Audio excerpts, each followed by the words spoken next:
शाम के लगभग 6:30 बजे हम निकलने के लिए तैयार थे, लेकिन हमारी चिंता यह भी थी कि हम चाहते थे अंधेरे होने से पहले ही हम कोरेगांव पहुंच जाए।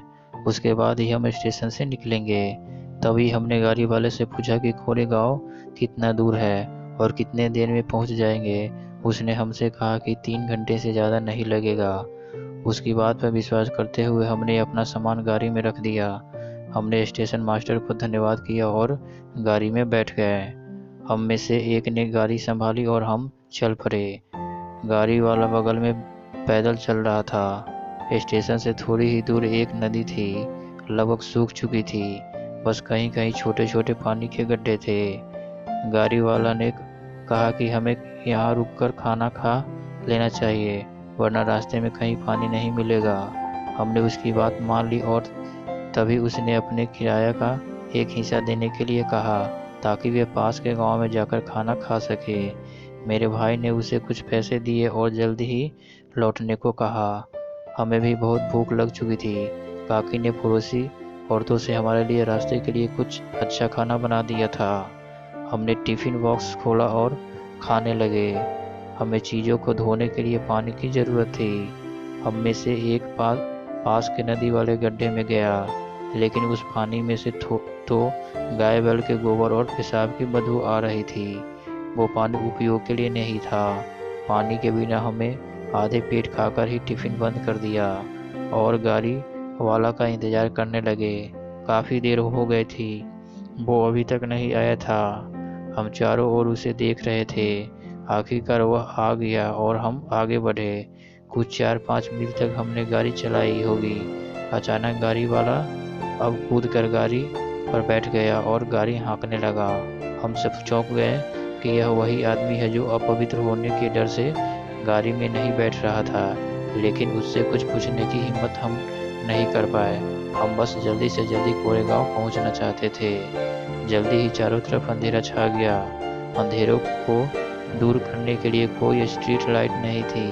वहाँ कोई पुरुष या महिला या यहाँ तक कि कोई जानवर भी नजर नहीं आ रहे थे। हम डर गए। 3 घंटे से ज़्यादा हो गए थे, लेकिन कोरेगांव का कहीं नामो निशान तक नहीं था। हमारे मन में अजीब अजीब से सवाल पैदा होने लगे। हम सोचने लगे कि कहीं यह गाड़ी वाला हमें ऐसी जगह तो नहीं ले जा रहा है कि हमें मारकर हमारा सामान लूट ले। हमारे पास सोने के गहने भी थे।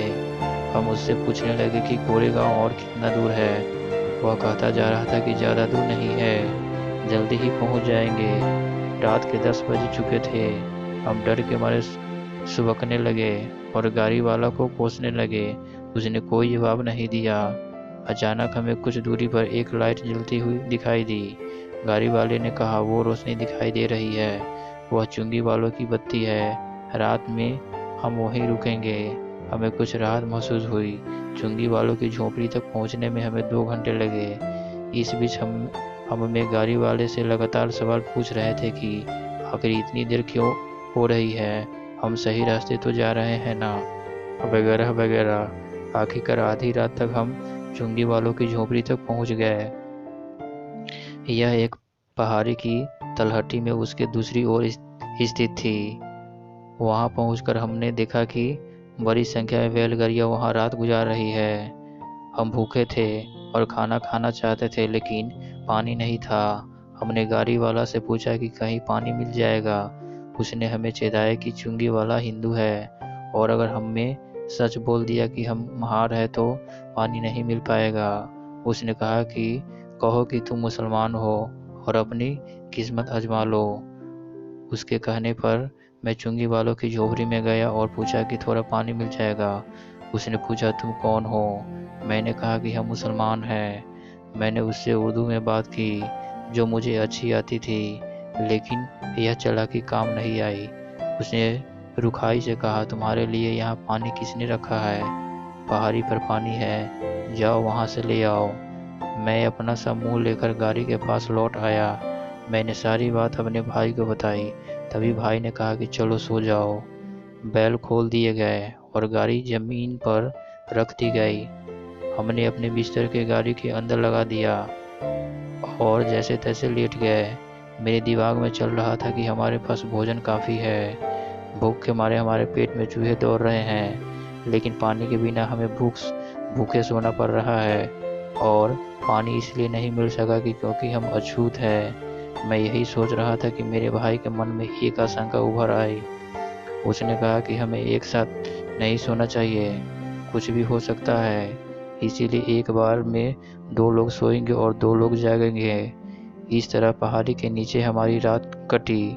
सुबह गांव के 5 बजे हमारा गाड़ी वाला आया और कहने लगा कि हमें कोरेगांव के लिए चल देना चाहिए। हमने मना कर दिया कि हमने उससे कहा कि हम 8 बजे तक चलेंगे।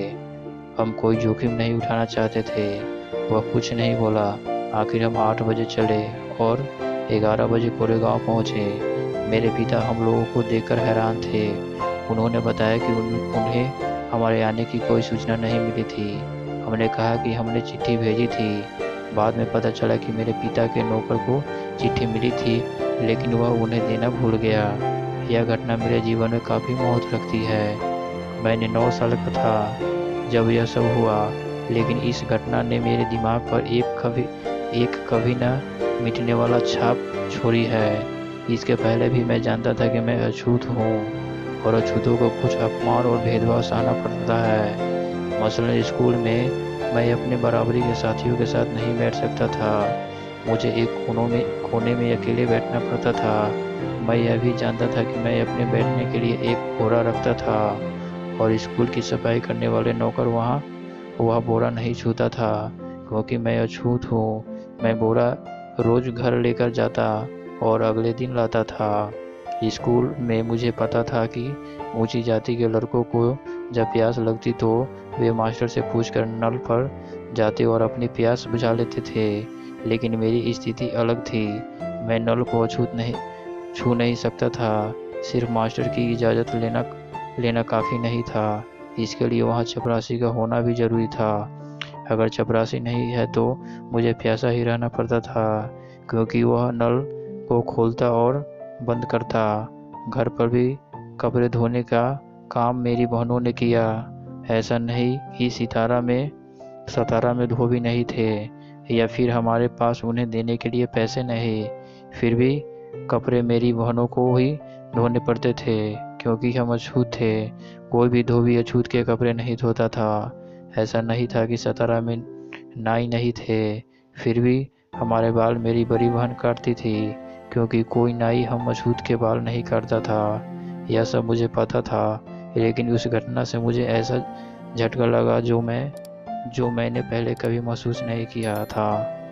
उसी से मैं छुआछूत के बारे में सोचने लगा। उस घटना के पहले तक मेरे लिए सब कुछ समान सा था, जैसा कि स्वर्ण हिंदुओं और अछूतों के साथ आमतौर पर होता था।